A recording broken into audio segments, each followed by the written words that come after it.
Halo. PewDiePie kali. PewDiePie apa kata aku? PewDiePie guys. Iya itu. PewDiePie.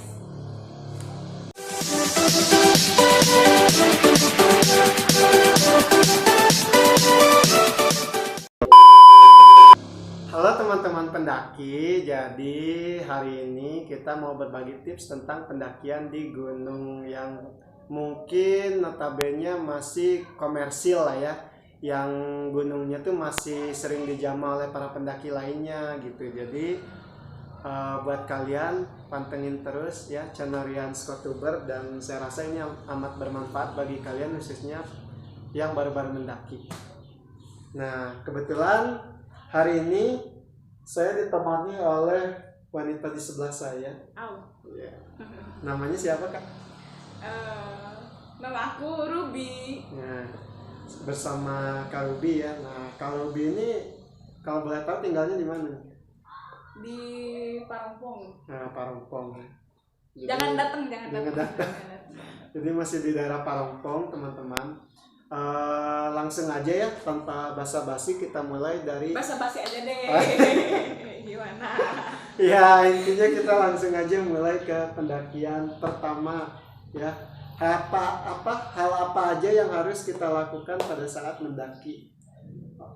Dimulai dari Karubi dulu. Oke. Apa ya? Mungkin kita tuh pasti kalau mau mendaki harus tahu dong mau kemana. Oh iya benar ya. Iya kan, kita harus tahu dong minimal tempatnya deh, hunting, mau nyari tempatnya dulu deh di mana gitu. Kayak mau ke gunung kah, mau ke buper kah, atau ke tempat yang pokoknya mau cari infonya gitu ya. Intinya tuh yang pertama harus kita lakukan adalah mencari kemana kita akan pergi. Where we gonna go gitu ya, kemana kita akan pergi gitu. Jadi kalau mau pergi ke hatimu juga boleh nggak? Aduh.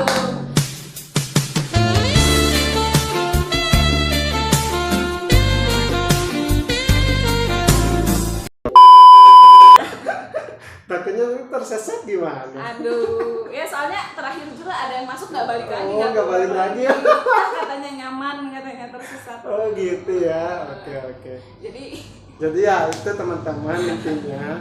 Kalau untuk tips pendakian pertama ya, poin pertamanya adalah tentukan dulu lokasinya di mana dan kapan dan berapa hari kalau kalian mau ngecampnya, karena itu tuh sebagai penentu gitu ya, sebagai gambaran awal kalau kalian di sana sudah mematangkan segala kesiapannya gitu. Jadi harus tahu dulu dan rajin mencari referensi di mana gunung-gunung yang menurut kalian sesuai dengan kriterianya kalian.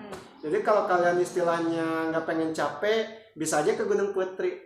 Kalau pengen ada tantangannya, bisa aja ke Gunung Burangrang. Jadi semua dikembalikan kemana kalian melangkah ya, gitu. Karena setiap gunung itu atau setiap tempat itu punya karakternya sendiri ya, gitu. Dari mulai cuaca, terus kondisi medannya kayak gimana gitu.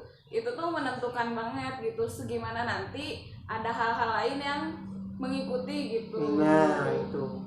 Jadi seperti yang saya sampaikan tadi, harus tahu tujuannya dan juga kondisi cuaca terupdate. Jangan sampai ada teman saya 3 hari yang lalu cuacanya cerah, terus kalian berangkatnya setelah 3 hari itu, kan kita tidak tahu seperti apa kondisinya karena waktu sering berubah-ubah. Cuaca ya nggak bisa. Ini bukan waktu pak. Iya maaf, cuaca sering berubah-ubah gitu, berubah. Bisa jadi pas kita datang malah lagi hujan, nggak bawa jas hujan. Nah itu kan ya, itu bahaya banget sih. Makanya kita harus update banget tentang informasi si lokasi yang akan kita tuju, gunung yang ingin kita datengin gitu. Kayak minimal tahu ini tuh ketinggiannya berapa, terus kira-kira di sana tuh vegetasinya kayak apa, panaskah, banyak ilalangkah atau hutan pinus-kah, karena nanti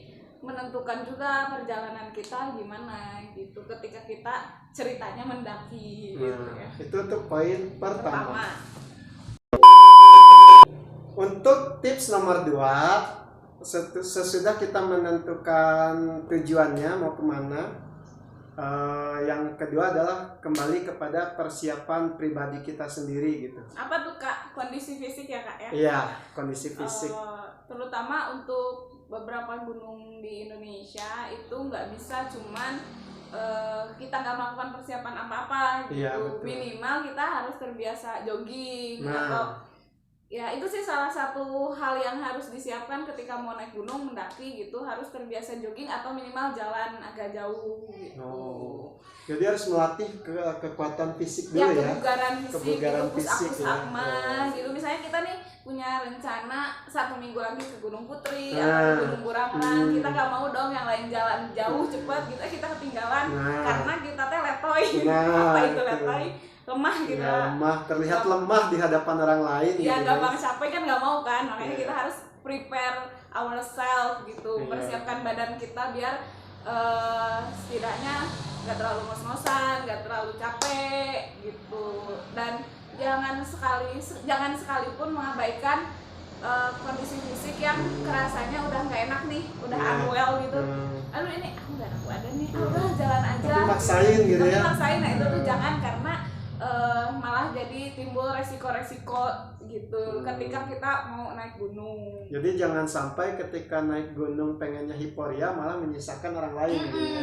Gitu. Bisa jadi malah nanti teh apa?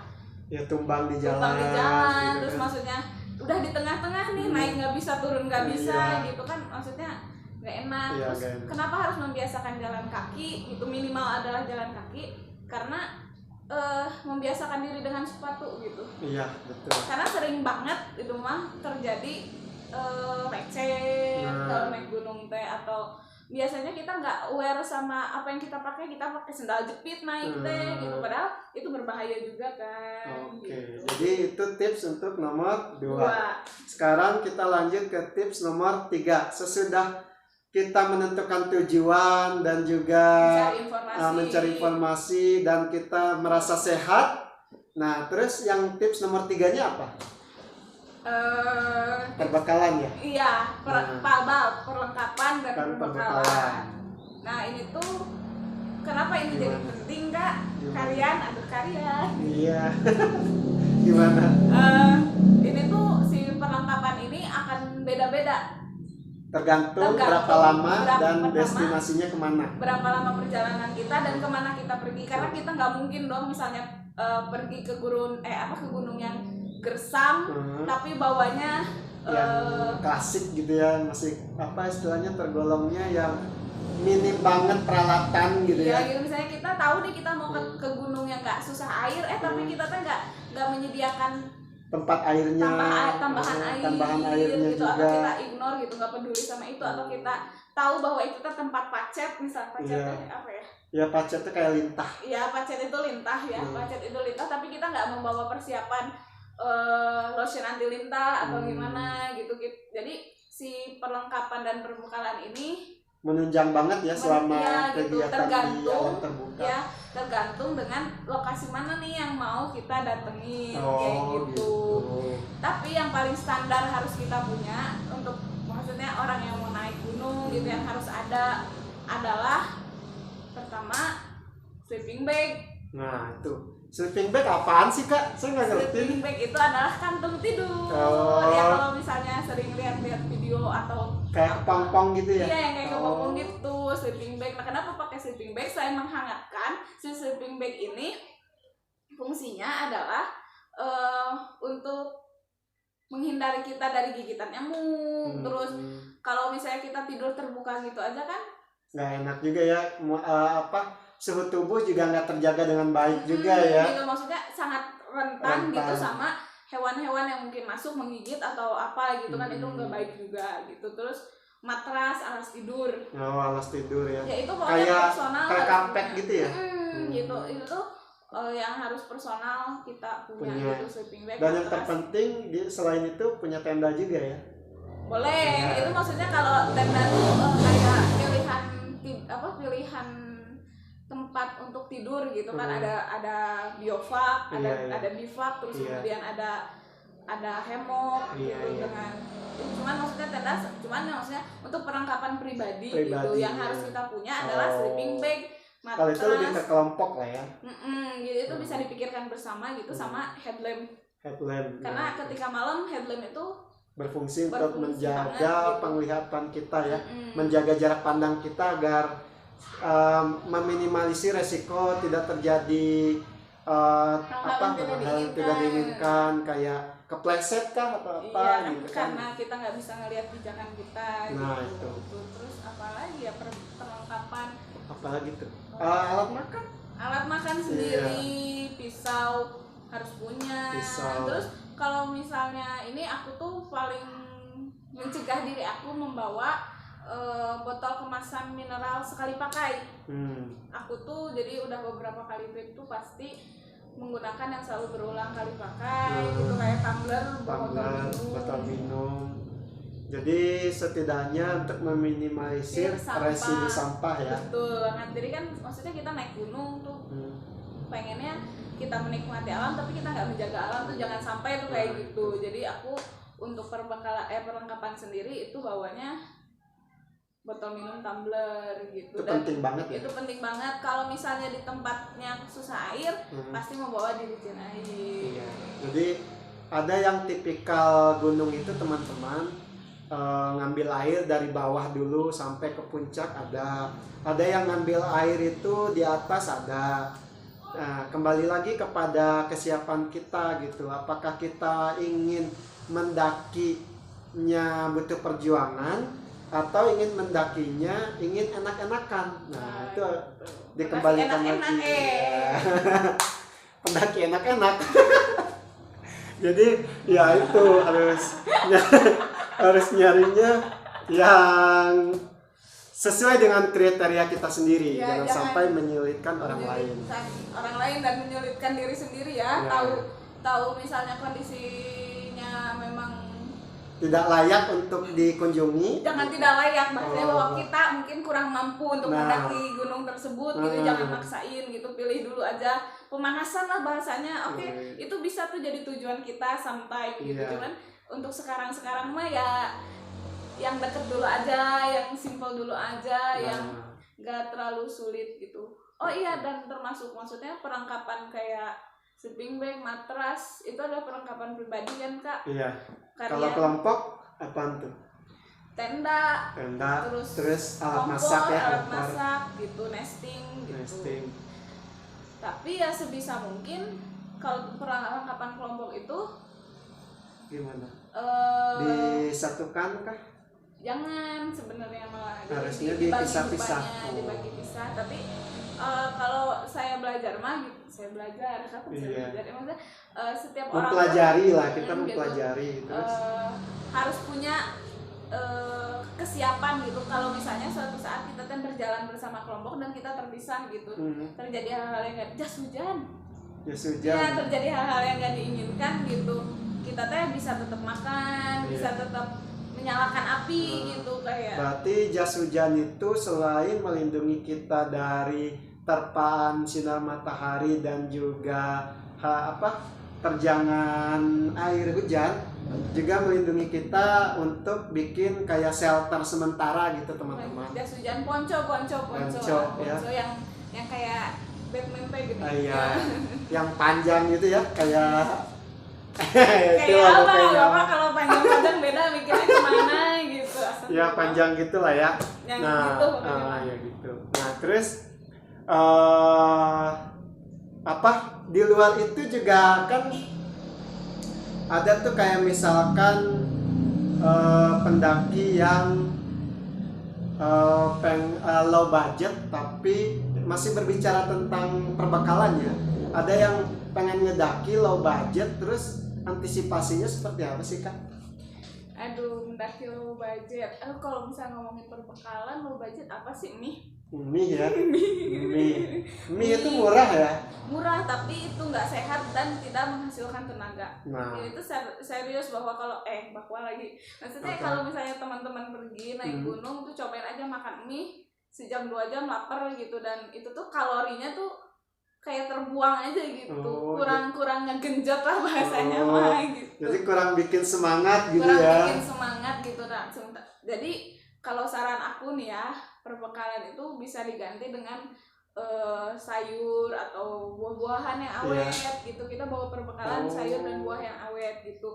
Kalau misalnya nih kalian nih suka ke tukang sayur, di tukang sayur itu ada macam-macam. Jadi kayak ada sayur lodeh tapi 10 ribuan satu plastik tuh sayur lodeh gitu, atau ada what's that?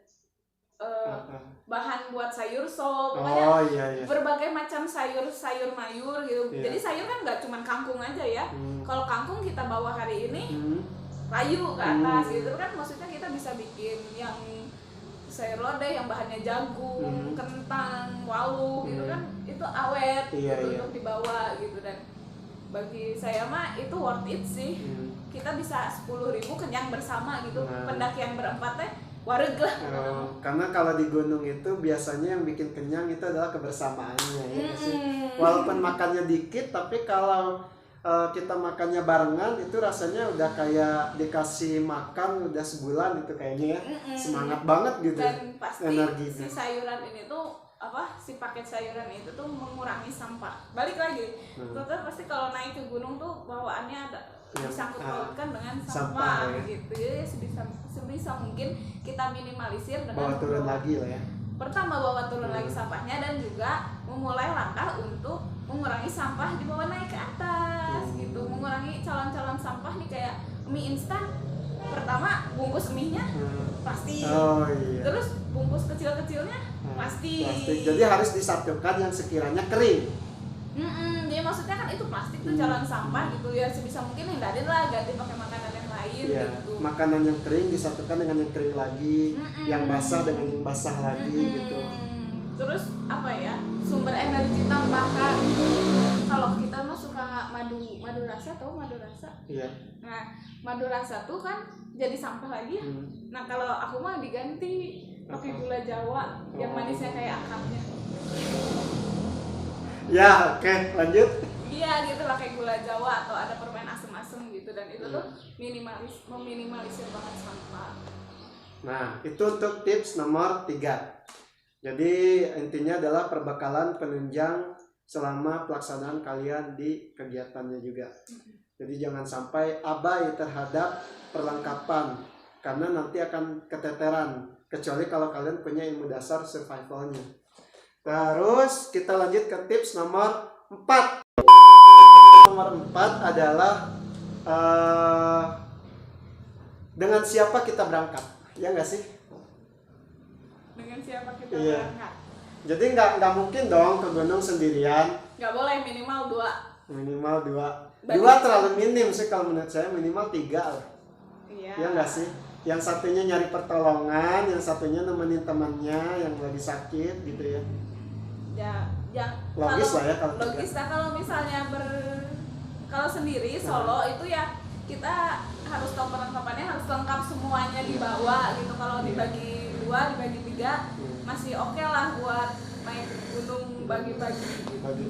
Jadi bebannya terbagi guys. Ya dengan siapa, tapi jangan sampai bertiga teh kita gebetan terus nanti kambing conge. Ya, itu enak jadi orang ketiganya guys, beneran serius itu enak. Jangan gitu. Jadi jangan, CCTV gitu. Ya jangan menumbalkan teman untuk nganterin kita bobogohan ke gunung, jangan, itu mah bahaya ya. Bahaya gitu. Dan di gunung juga nggak boleh ya, istilahnya tuh nggak boleh melakukan hal yang negatif, karena tujuannya sudah jelas kalau kita ke gunung itu menikmati alam, bukan malah mencemari alam dengan kelakuan kota di bawah. Itu jangan sampai. Nah itu jadi untuk kalian kalau ke gunung tentukan juga orangnya, dan minimal orangnya harus berpengalaman. Contoh misalkan dari kelompok kalian minimal harus ada 1 orang yang berpengalaman untuk mendaki. Karena biasanya orang yang berpengalaman tentu tahu seperti apa standar pendakian di alam terbuka. Karena ada nih Kak kejadian gitu sering Iya. aku nih emang sih gunungnya Gunung Putri nih ketemu sama rombongan anak sekolah yang mereka tuh saya tanya bawa tenda enggak nginep kebayang nggak? Iya kebayang. Terus kalian bawa makan apa? Nggak bawa makan apa-apa. Aduh ini anak orang mau nginep nggak bawa makan apa-apa, ini gimana gitu. Terus saya lihat mereka pakai jeans, terus ya tau lah jeans ketemu air basah dingin gitu, atau di jeans ketemu angin aja kan dingin gitu. Iya. Emang sih sekelas Gunung Burangrang kalau di malam hari dingin ya, apalagi kalau selepas hujan. Gunung lokal Bandung lah Gunung ya. lokal Bandung lah ya. Itu dinginnya bisa jadi 2 kali lipat setelah hujan. Contohnya kayak di Gunung Putri saya udah ngalamin. Nah terus saya juga pernah tuh ngalamin anak nggak tahu dari ini apa, maksudnya dari perutusan mana atau dari kelompok mana, yang jelas asalnya itu dari Karawang guys. Nah teman-teman yang dari Karawang ini banyak kan, tapi untuk memasang sebuah tenda aja dia tidak bisa. Nah itu harus dengan ilmu naik gunung tuh, nggak bisa cuman mau naik gunung. Gampang lah nanti sewa tenda, oke sewanya mah gampang.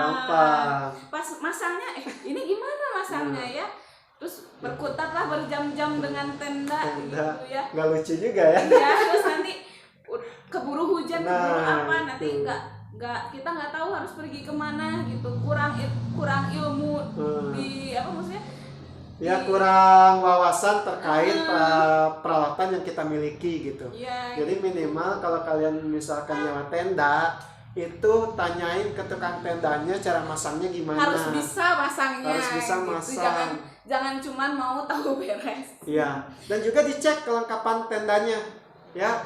Biasanya kalau nyewa tenda ada yang hilang patok ya, kekurangan patok bisa jadi, atau ada yang frame-nya itu sampai patah ya, remuk.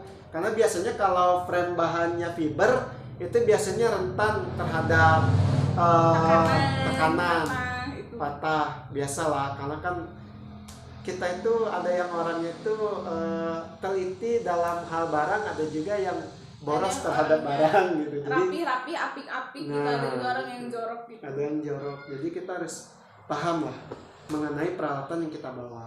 Terus kalau bisa mah jangan pengen jadi beban orang lain kalau naik gunung. Iya.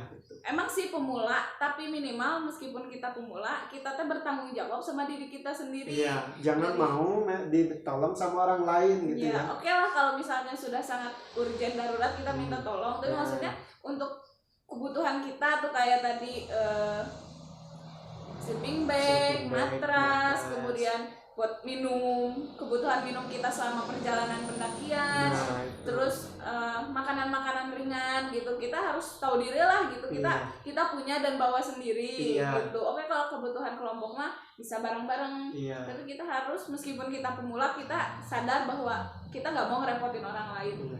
Terus saya juga pernah mengalami tuh kembali lagi terhadap orang yang harus kita bawa, dan juga berkaitan juga sih guys dengan peralatan yang kita miliki. Jadi kadang kita punya daya simpati yang tinggi terhadap sesama pendaki yang lain, contohnya di kelompok kita sendiri, tapi peralatan yang kita miliki cuma satu. Contoh terkecilnya adalah sleeping bag.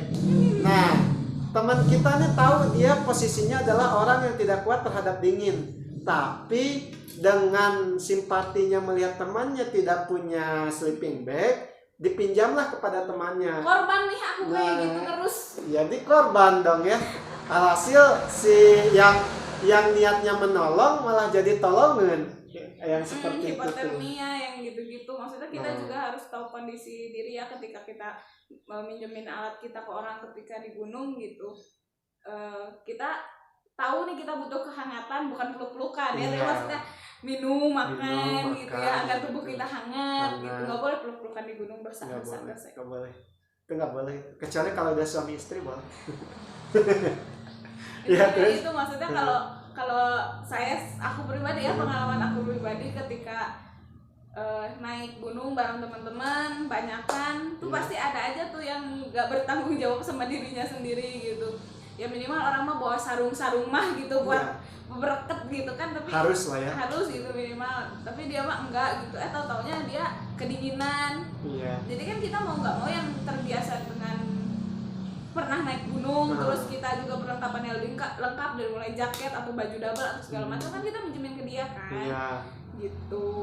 Kita juga nggak boleh lupa juga sama diri kita gitu. Iya. Kita ini kondisinya angin kenceng, kita butuh anget-anget gitu, masak air gitu. Ya, saya juga biasanya juga gitu guys, suka prepare kayak misalkan jangankan peduli dengan diri sendiri gitu ya, tapi ketika melihat pendaki yang lain dalam kondisi sudah mulai hujan terus tenda belum selesai terpasang, saya biasanya suka nyiapin air hangat, nggak hanya untuk diri pribadi, tapi kalau terjadi hal yang tidak diinginkan, saya juga bisa minimal membantu untuk menghangatkan suhu tubuh teman-teman yang gimana nih caranya ngasih air? Ngasih air lah.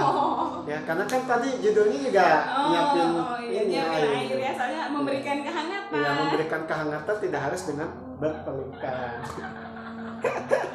Oke, lanjut ke tips nomor azan guys, pending dulu ya. Pending dulu. Ngomong kapan harum. Ya, terus yang kelima apa sih? Oke, tadi karena terjeda lagi ada suara azan dulu ya. Jadi kita menghargai berapa tuh harganya tuh? Ya, maksudnya ya kita menghormati karena posisinya kita sebagai umat beragama. Jadi kalau mendengar suara azan kita jeda dulu guys. Oh iya, untuk tips yang kelima itu tentang pakaian atau outfit yang kita gunakan outfit ketika naik gunung. Nah, itu outfit yang kita gunakan saat mendaki gunung. Nah, salah satu contohnya apa sih kalau untuk mendaki gunung tuh yang nyaman dan enak gitu? Yang pertama, kita nggak bisa sembarangan milih baju buat naik gunung, karena itu akan berpengaruh juga pada airflow badan kita ya. Kita panas-panas atau nanti keringetan atau mungkin hujan, itu tuh yang ngaruh banget lah ya gitu ya. Berbagai macam bau ada. Iya. Terus? Jadi yang pasti itu yang ada airflow-nya atau biasanya bahannya tipis ya?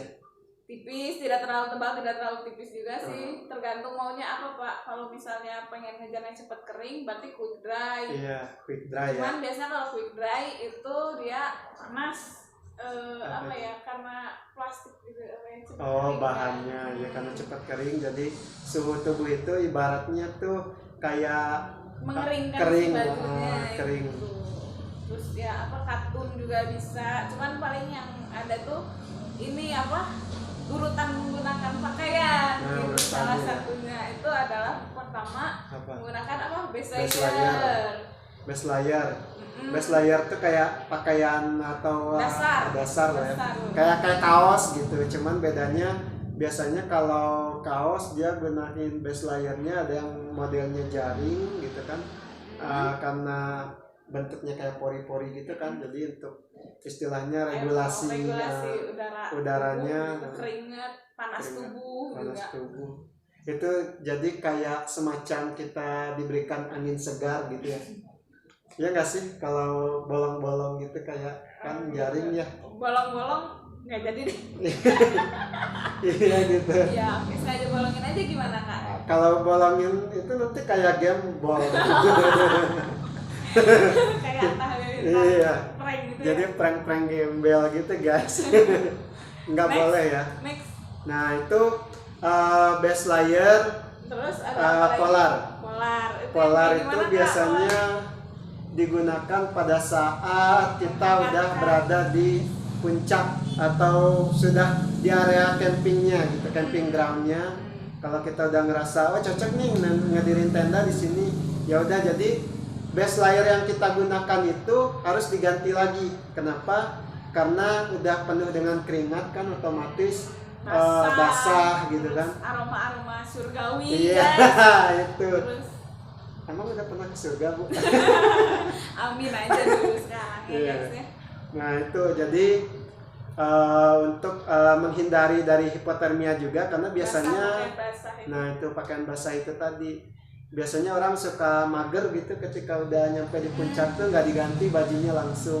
Nah itu nggak baik sebetulnya, harus diganti ya. Nah, polar itu fungsinya untuk menjaga suhu tubuh kita untuk tetap hangat ya, untuk tetap hangat dalam kondisi cuaca ekstrim bagaimanapun. Kalau polar itu biasanya kategorinya lebih ke sedang.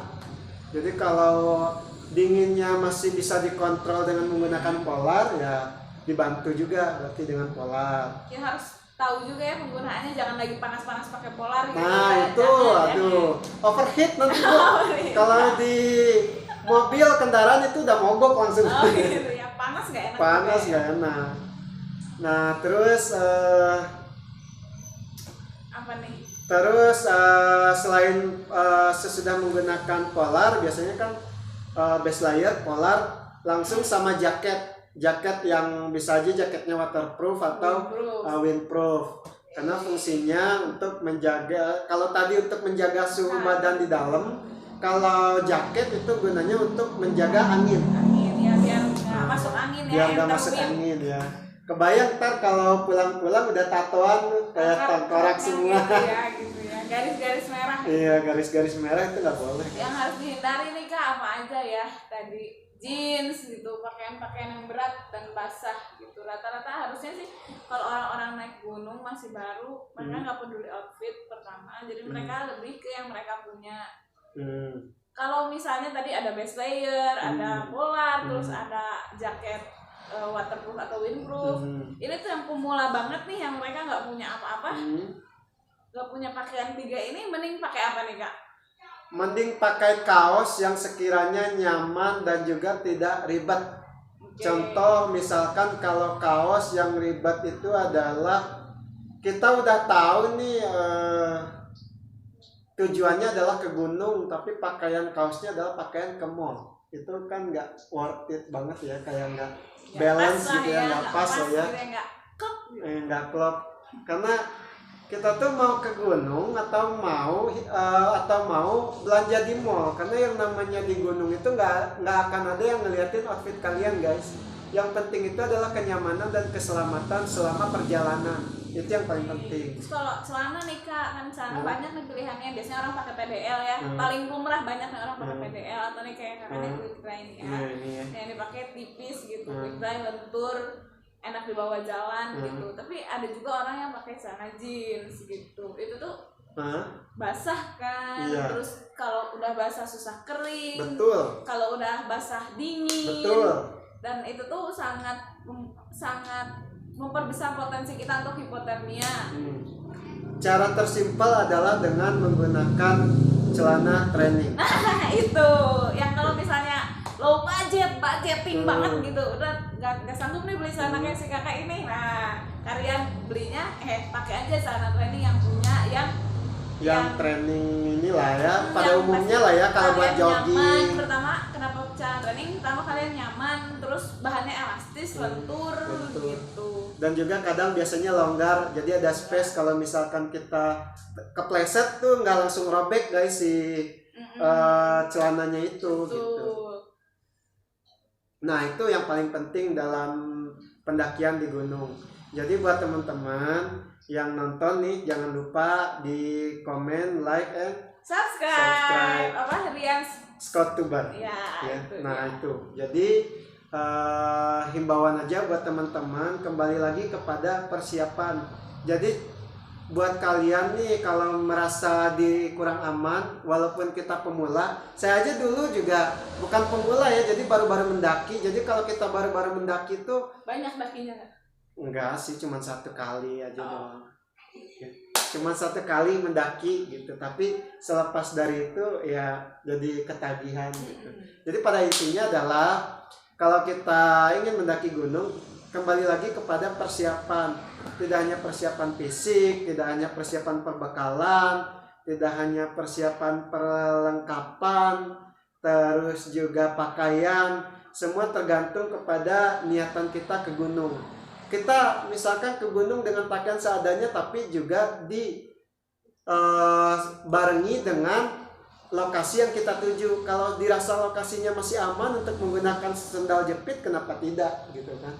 kalau dirasa aman ya. Tapi kebanyakan nggak aman kalau pakai sendal jepit, ya Nah minimal itu. sendal gunung lah gitu. Nah tapi kebanyakannya saya lihat ada sih yang kayak kencer Gunung Putri itu masih aman untuk pakai sendal ya, jepit. cuman tetap harus diwaspadain kalau ankle kepleset jatuh. Nah, itu itu. tuh kenapa tidak disarankan pakai sendal jepit ya Kak ya, karena Iya. memang dikhawatirkan kakinya terkilir atau apa, jadi si Frakturnya bukan fraktur apa? si mata kaki ini Mata kaki. nggak ada yang menopang, nggak jadi ada lebih penopangnya ya, penyangganya ya. jadi lebih mudah terkilir gitu kalau pakai sendal jepit Ya, kayak gitu. informasi baru aja sih buat teman-teman. Saya juga baru dapat informasi barunya nih. Ya itu aja lah intinya. Jadi nantikan video-video selanjutnya ya. Bye bye.